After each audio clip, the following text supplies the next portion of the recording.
Welcome to Wicked Shizuku's Reviews, bringing you a southern perspective on books, movies, music, and much, much more.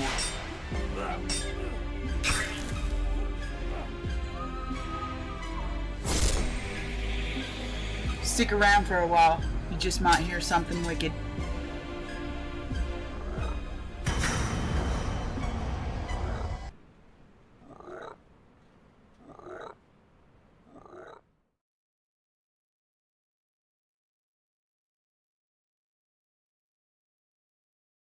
Well, hi friends. And so, I'm here on a makeup night, and I'm going to be jumping into a Thursday playlist read. So, I wanted to peruse a little through Nomad Love, but I've never read this one, and I didn't want to go through it without you guys. So, I'm going to read some of this. Nomad Love, starting from chapter 8.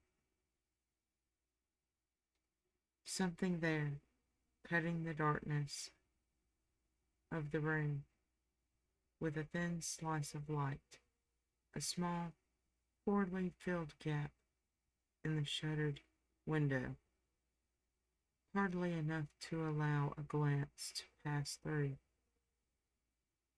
The wound inflicted on the almighty walls.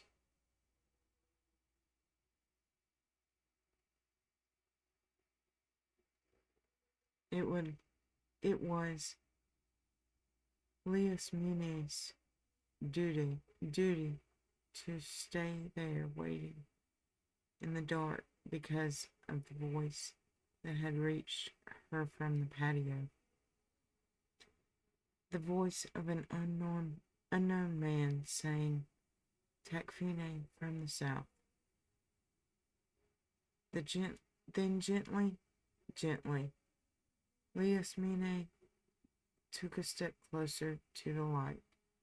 Nearly there, then right up against it, gently, she positioned her eye, in order not to die just so. This only makes sense if you've ever seen your entire life, hanging on a slender thread of light, because we would never open our eyes if not to confirm that we're still alive. We couldn't even bother to get up the next day or any of the morning after.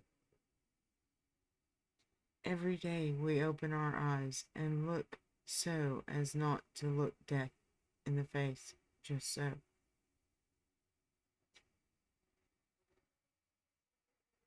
The light was at the eye level, and Elalamy didn't need to raise or lower herself to look out.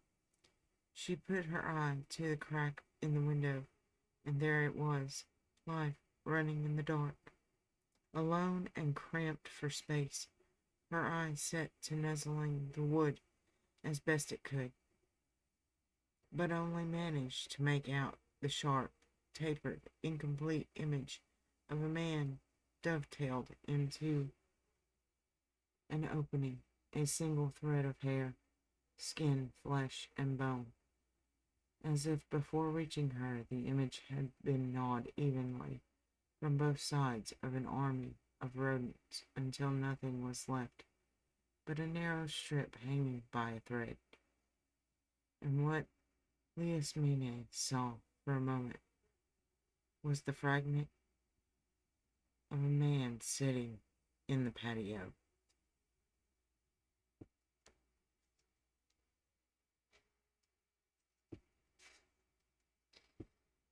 Elalamy gently slid her eye from side to side, trying to get a fuller picture.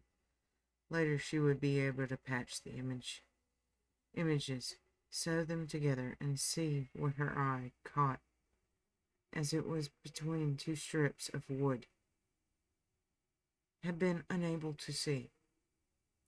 It had always been that way. Other people opened their eyes and saw a world all at once, not Elalamy.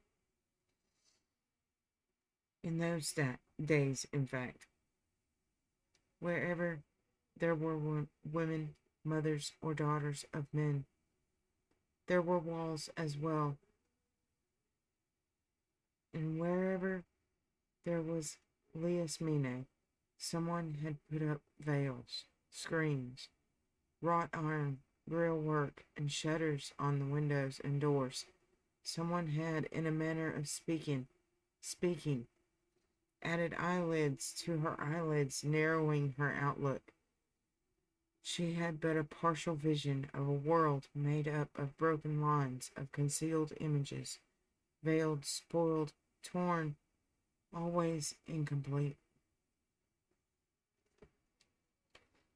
It goes without saying that this woman in this house had never seen a man, an outsider, and yet she was forever seeing men everywhere, sleeping in the folds of sheets, their faces drawn in the soft bulk of the pillow, bright flowered embroidery passing through their eyes, legs lying in the thick undulation of curtains, lips stirring the linen, stirring in the breeze. Sometimes she lifted her head to watch men swimming with the clouds in the pool of blue overhead. There was a man outside in the crack of the window, and inside the room no one, all swallowed in darkness. Even Elalamy had disappeared. Nothing remained but an eye, journeying along a narrow road.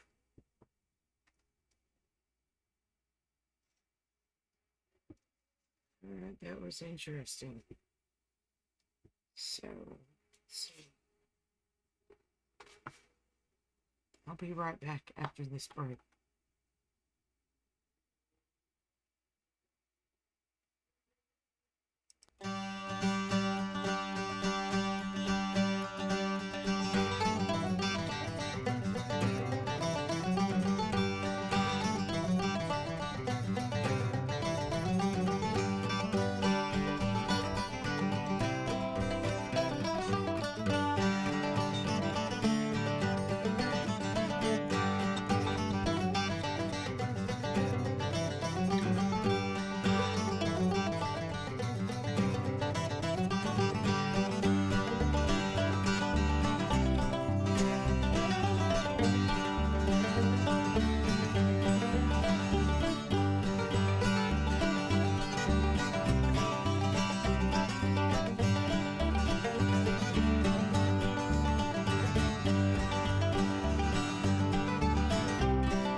Hi, and welcome back.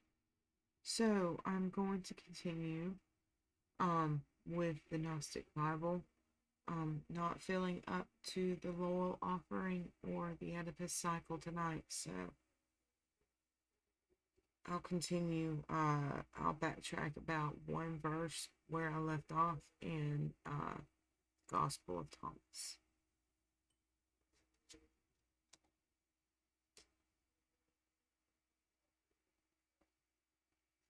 Yeshua said to them, "If you fast, you will bring sin upon yourselves, and you pray, you will be condemned.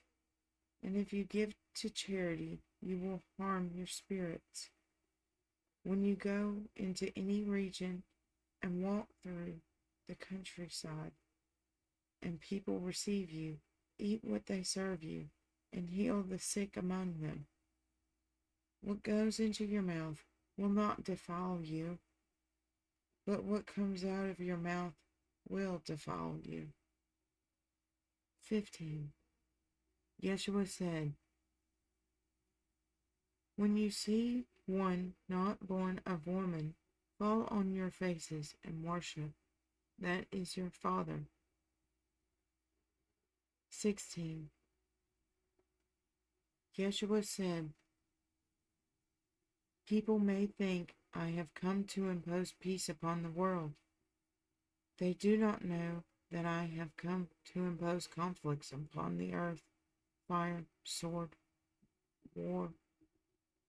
For there will be 5 in a house. There will be 3 against 2, and 2 against 3. Father against son, and son against father, and they will stand alone.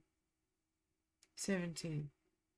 Yeshua said, I shall give you what no eye has seen, what no ear has heard, what no hand has touched, what has not arisen in the human heart. 18. The student said to Yeshua, tell us how our end will be. Yeshua said, have you discovered the beginning and now are seeking the end? Where the beginning is, the end will be. Blessings on you who stand at the beginning. You will know the end and not taste death. 19. Yeshua said, blessings on you who came into being before coming into being. If you become my students and hear my sayings, these stones will serve you, for there are 5 trees in paradise for you. Summer or winter, they do not change, and their leaves do not fall. Whoever knows them will not taste death.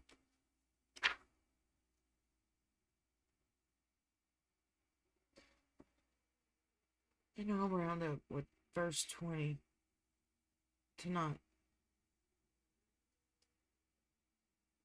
The students said to Yeshua, tell us what the kingdom of heaven is like. He said to them, it is like a mustard seed, the tiniest of seeds, but when it falls on prepared soil, it produces a great plant and becomes a shelter for the birds of heaven.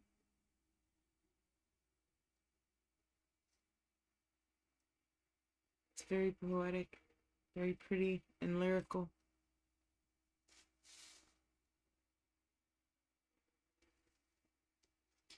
So that's my little makeup episode for a Thursday episode. I hope you enjoyed, and if you liked, please like, subscribe, and share. Also,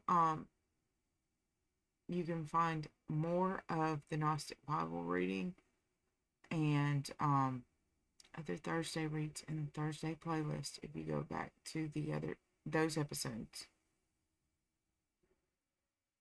Good night.